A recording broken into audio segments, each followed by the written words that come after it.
Okay, welcome back to Aldra Cooks. It's been a little while since the last video's come up, and I've just been really lazy and not recorded a lot of things I've been cooking. I've still been cooking every day, so something simple and easy. It's Valentine's Day and cookies. I mean, it's not Valentine's Day. By the time you're watching this, it's probably been like April, because I'm really bad at editing and timing keeping. But it's Valentine's Day right now, and instead of, laying in bed watching movies and having a romantic day with my lovely camerawoman, hello camerawoman, I'm going to be recording making cookies. So we're going to do a little bit of experiment, and I've collated a couple cookie recipes, and we're going to do 2 different recipes. So first of all, we have batch number 1. As you can see, it's all beautifully laid out and prepared. We are going to be browning butter, and this means that you melt the butter and brown the butter solids, caramelize it, make it kind of nutty and delicious. And then we're going to be making it with 2 eggs, with 2 teaspoons of vanilla extract, 280 grams of flour with about a teaspoon of baking soda and a little bit of baking powder for luck, and a bit of cinnamon that I forgot. This is a tip that I have stolen from Binging with Babish, but I really like it. A little bit of cinnamon just really gives it something. I don't know, there's just something about it. Just gives this little je ne sais quoi. Just like 1/8 of a teaspoon of cinnamon. And also 5 ounces of white sugar, 5 ounces of light brown sugar. Sorry for hitting the camera. 3/4 cup white and 1/2 cup of packed brown sugar with 2 extra tablespoons. So we're just gonna basically melt this butter and, turn into butter solids. The second batch, we're gonna make exactly the same, but without doing any brown butter.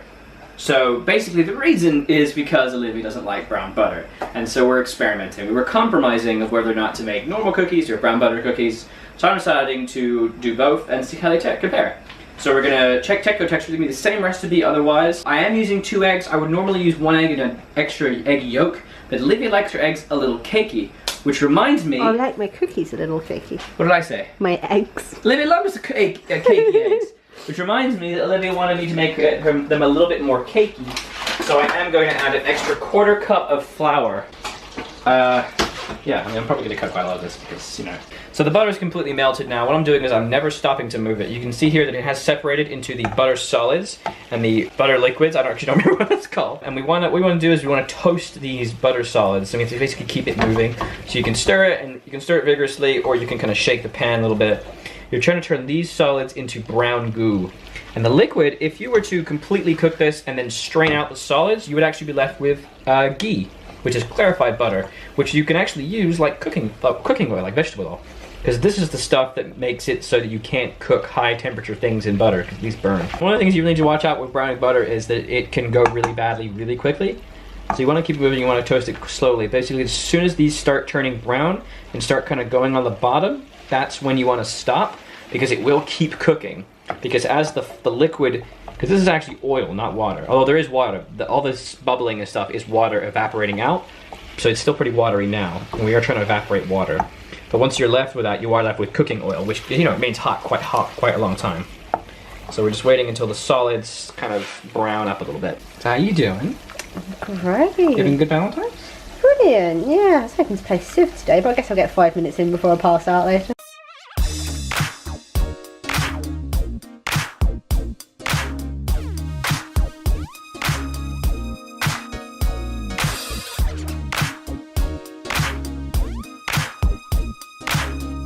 Yep, that's brown butter. Almost forgot. Jake Angie Lopez Alt Serious Eats recommends to whisk an ice cube in. This ice cube does actually return a little bit of water, because remember, even though I said that I want to remove water, I actually do want a little bit of water content here anyway, otherwise it's just fat. This also stops the cooking process. As you can see, it's beautifully nutty brown, but it's not burnt. Look at that, smell that toffee color flavors? I can smell that now, yeah. That will now go in the fridge for about 20 minutes. Okay, so now what we have here is the non-brown butter version. As you can see, I've got my butter. Same amount of butter, it's about 2 sticks, so about 250 grams. The recipes actually call for a very odd 225 grams, but like in the UK, they're sold in 250. So I wonder if there's ever any science that's been done into the different butter quantities of American butters, because they're sold in half sticks and sticks.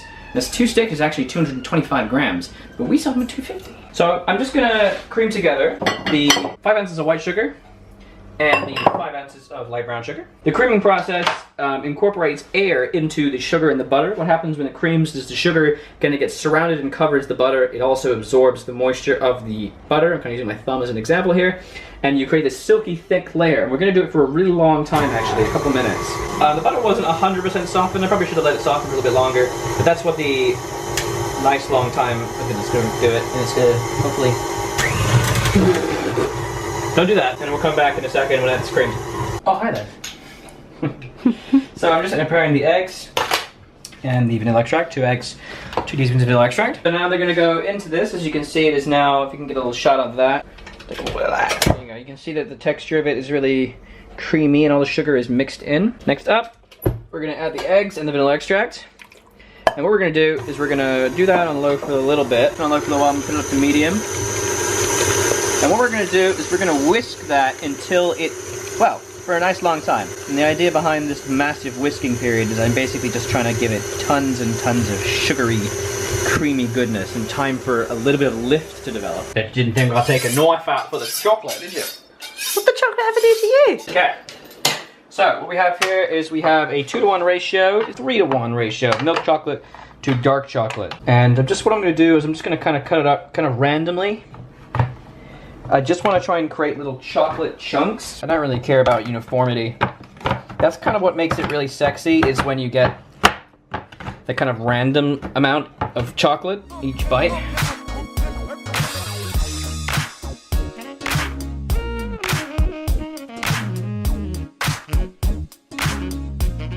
Okay, now we're going to add the flour. As you can see, the mixture is actually really fluffy and thick.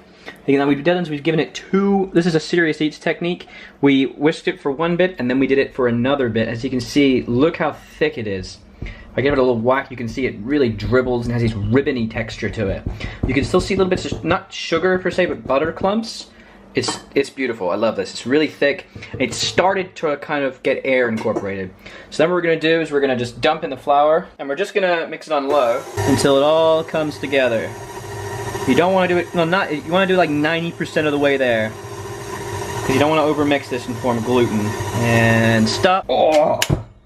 And then in comes the chocolate, which I need to somehow maneuver around. Oh yeah. Tasty. Disturbing. Why'd you refrigerate your chocolate? This is why. Here you go, baby. Oh. Here you go, baby. Oh, I'm not sure about it. There you go. Oh yeah.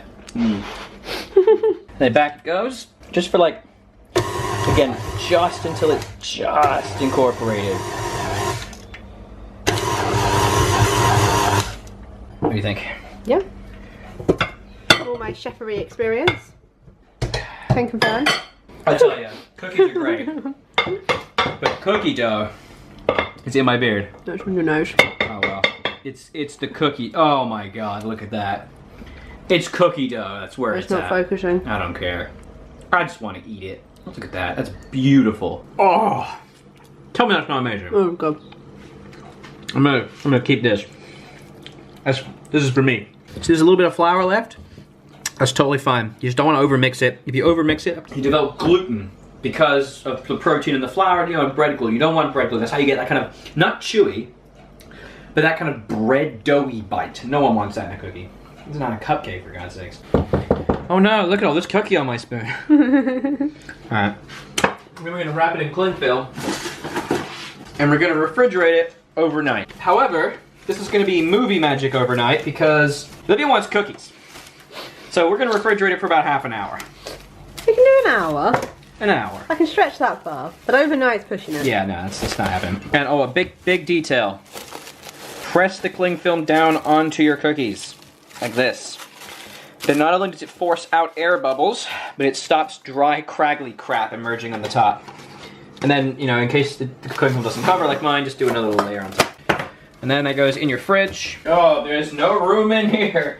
There is no room at the end. Here's the brown butter from the other batch. How about just move some of Alex's stuff? I've already put my rice milk on his shelf. Oh, love it. He'll be home. No, we'll have made cookies before he gets home, so it's fine. I'll never know. He'll never know we're using his shelf. Here's some pickled jalapenos I made next to a beer. Oh, and some homemade mustard that I didn't make a video of because I'm lazy. And some meat in a box. Oh, and that's hummus. And some homemade pickles. And some homemade pickles, and some homemade hot sauce, and a different homemade hot sauce. And something in a jar. That's other mustard, and that I don't know what that is. Oh, brown butter. Found the lamb. Now we're going to take a brief cookie dough break, and we'll come back with the cookies. And here is the brown butter cookie recipe.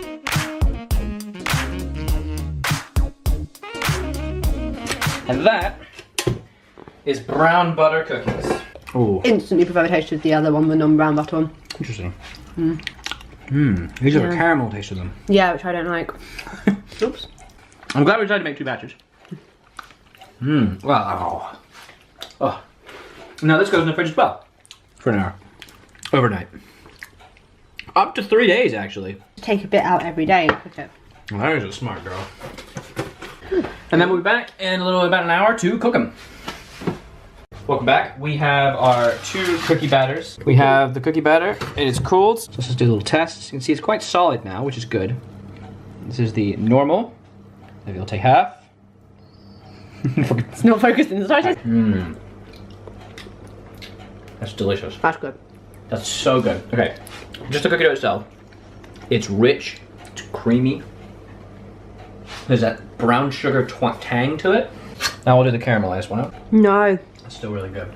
No. We're gonna disagree. It's got a strong taste to it that I just don't like. All right, what we're doing is we're getting 3 tablespoon amounts. 3 tablespoons is roughly 45 milliliters. I know it seems strange to measure cookie dough in a liquid measurement, but also milliliters are a pretty good way to measure volume. Cups are in milliliters. So it's about halfway, it's basically, what's halfway between an 1/8 and a quarter? Oh god. 3/16. Yeah, 3/16. Yeah, let's go with that, because, sure. Yeah. So we're just gonna get a large 1/8 of a cup. That's basically a cookie right there. It's actually pretty I thought we easy. were doing the splitty thing. Yeah, well, you're sorry. jumping ahead. I'm a step ahead, I'm sorry.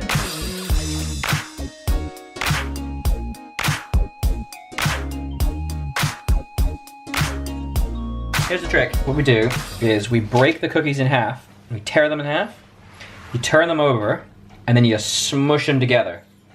And that makes the cookie, and then you turn it on its side. As you can see, there are far more craggly little bits. So this is like a ball, right? Look at that. That's too even. That's crap. No one wants that. And we turn it over and smush them together. And that's how you get a freaking cookie right there. Yeah. That's a cookie. Okay. You know, we could record like just a time lapse of it. No, I'm not standing there for 10 minutes. And the camera will turn off as well. On the left, we have the brown butter cookies. And on the right, we have the cookies with normal butter. You can actually see right now a structural difference if you have them against one another. These guys have spread more, they are spread a little bit more wide, and their edges are crisper. This edge crispiness is due to the fact that because it is melted butter, and brown butter, the more oils are available and there's less water. So evaporation doesn't need to happen so quickly, so the Maillard reaction can occur. So you do get a bit of crispiness. Whereas on the right over here, as you can see, they're starting to cool, they're starting to contract now, but the edges are not as firm and not as hard or crispy, and there's a little bit more thickness in the middle.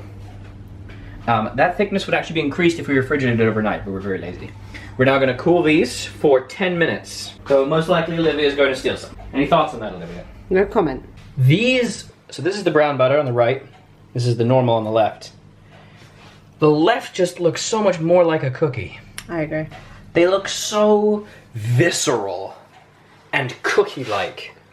I would pay £1 at minimum for that cookie. And here's the cookie. It is soft and gooey on the inside, but it is still firm on the exterior. I can actually snap it just. To the ultimate test, just dunk it in some milk. Yes, I'm lactose intolerant. It is mellow. It is somehow creamy despite being solid. That is unctuous. Let me just eat the rest of my cookie. It is, it's everything I want in a cookie. Now we're gonna compare it to the brown butter version. So because it's spread a bit more, it's not as gooey in the middle, but it is still very gooey actually. That's really good. It's harder. Yeah, it's harder. I don't like it as much. More your taste of cookie. My verdict is it's the original. But this is only an hour in the fridge. We're gonna do it again tomorrow with another batch. And I'll film it as well. I'll probably be the same clothes. And I'm gonna just determine whether or not they have changed. Right now I would say the normal cookie, Well, look, the normal ones, they look better, they smell better, they taste better, they feel better on the tongue, they melt. It literally melts. And there's a tiny crispness at the edge. Just a teeny, that little crispness, just like that. And then it melts, and then the full chocolateness and the vanilla hits you. These ones are good. They're a bit thin. There is a subtle kind of delicious sweetness at the back. but I think this needs to mature. God. And here's the next day with the second batch of cooked cookies. These have been in the fridge for 24 hours. They're kind of a hodgepodge. As you can see, the brown butter ones are still very clearly distinguishable as having very crisp edges and being rather, you know, spread. So first of all, let's break the brown butter open. Ooh. Still pretty good. Good texture. Take a little bite. Oh, those have developed. They've got a much nuttier richness to them. It's like a normal cookie. Oh, those are so good. Oh my god, they're so good. Well, that's it, they're cookies. Thank you very much for watching. Do be sure to leave a like and a comment on the video. Let me know other kind of food things you want to see. Still making new content on this channel, so let me know what you think. And yeah, how's Aldra continue to be? Thank you to Olivia, the camerawoman. Say bye, Olivia. Hi. Bye.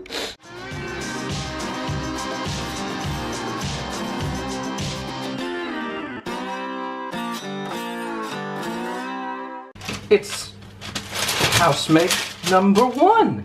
Let's take a look at him. Hi! We're doing a cooking show, You know it. otherwise known as the burning show. The bird. I know the bird. Oh, Alex.